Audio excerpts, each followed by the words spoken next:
Salut à tous aujourd'hui. On va faire le tri dans ces mythes qui persistent et que l'on entend encore trop souvent. Attachez vos ceintures, ça va secouer quelques certitudes.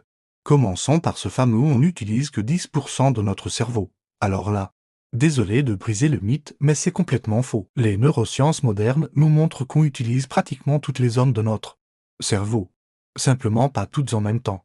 C'est comme un orchestre, chaque instrument joue son rôle au bon moment. Et les enfants qui deviennent des petites tornades après avoir mangé du sucre, eh bien, surprise, aucune étude n'a jamais prouvé ce lien. C'est plutôt le contexte qui les excite. Fête, anniversaire, copain, le sucre n'y est pour rien.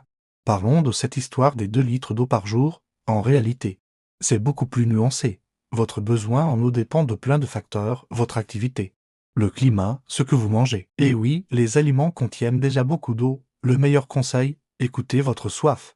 Tout simplement.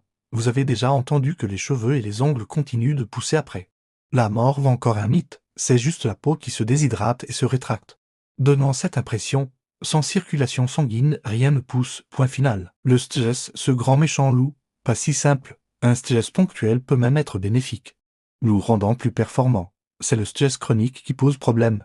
Bien géré, le stress peut être un véritable moteur, et la foudre qui ne frappe jamais 2 fois au même endroit. Demandez à la tour Eiffel ce qu'elle en pense. Elle se fait frapper des centaines de fois par an. C'est une question d'auteur et de conductivité, rien de plus. Le café qui déshydrate? Encore une légende. Il contient de l'eau et contribue à notre hydratation. L'effet diurétique est minime, surtout si vous êtes un buveur régulier. Et cette histoire d'avaler 8 araignées par an pendant notre sommeil, pure invention.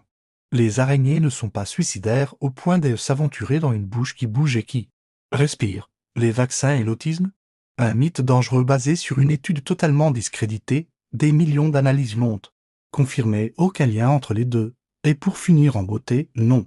Les taureaux ne détestent pas le rouge. Ils sont daltoniens. C'est le mouvement de la cape qui les excite, pas sa couleur. Le rouge, c'est juste pour le show.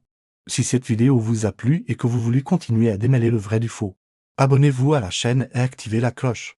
On se retrouve bientôt pour d'autres découvertes fascinantes. Prenez soin de vous.